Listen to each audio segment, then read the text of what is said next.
Hello! Happy Monday, Paul is best for UK here, and I do apologise about the confusion yesterday. I thought it was the last day of the month yesterday for some reason, and it's actually not. Today is the last day of the month, so let's have a look at Sonic 3 to round it off.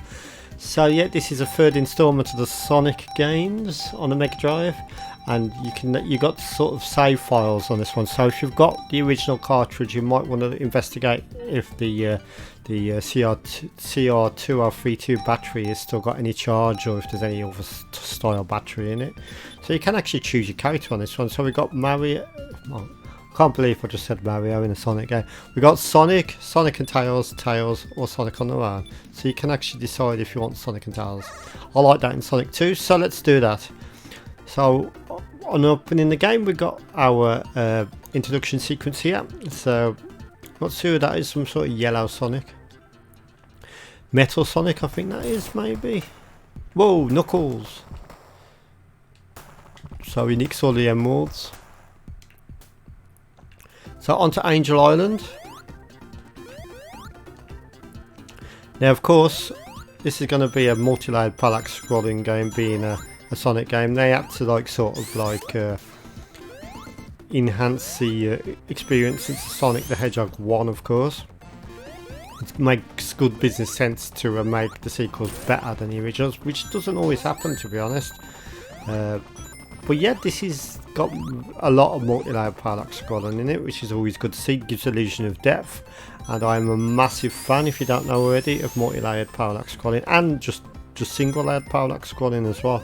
It just adds real depth to a platformer, or like a side-scrolling 2D game. You don't need to use parallax scrolling when it's a 3D game, but is worked to look like a 2D engine, because that's not necessary.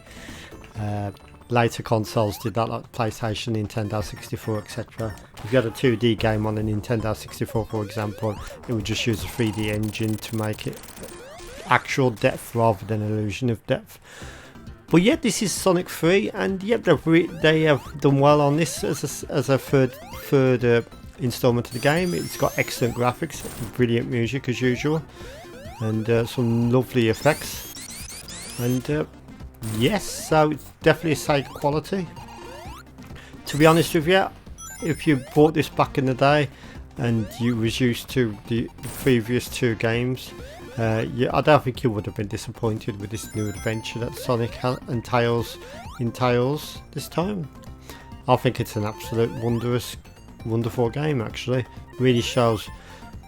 It's probably pushing the Megadrive to its limits, actually. Some of the effects on this game, like that burning fire in the background, that looks really cool.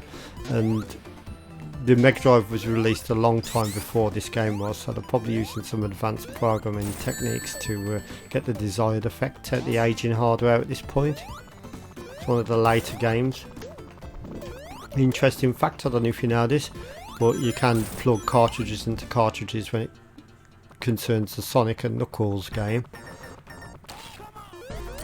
I think if you plug the Sonic 1 cartridge into the Sonic and Knuckles pass-through adapter cartridge, I think it adds extra features to Sonic 1, which is kind of very innovative for the time.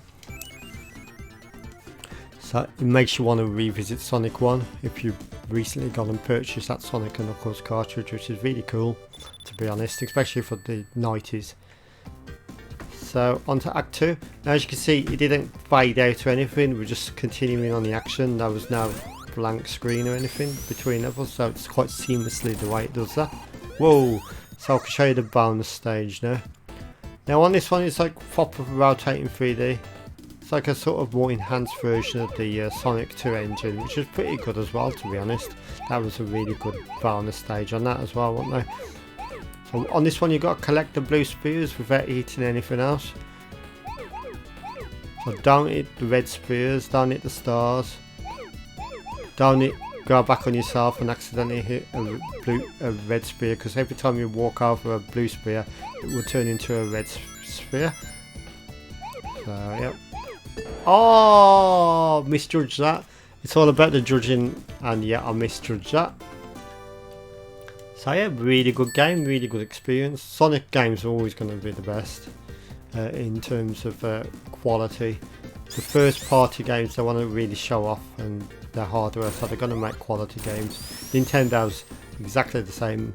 Some of the first party games with Nintendo have always been of absolute uttermost quality, and that's now changed with the Mega Drive or Sega. To be honest with you, I can't think of any first party game that's bad at all on any on the Sega systems or the Nintendo systems. If you know of a bad first party game, let me know in the comments. I'm interested in that. But yes, this is Sonic the Hedgehog 3. A very good game for the time. Still holds up quite well today. Very fun to play. Got excellent graphics, excellent audio. And I'm going to give this one a massive 10 out of 10. No surprise there, really. So thank you for watching. Have a pleasant evening. We are now actually going to end Mega Drive Game of Day. And I'll see you in the next video. So thank you for watching. Goodbye.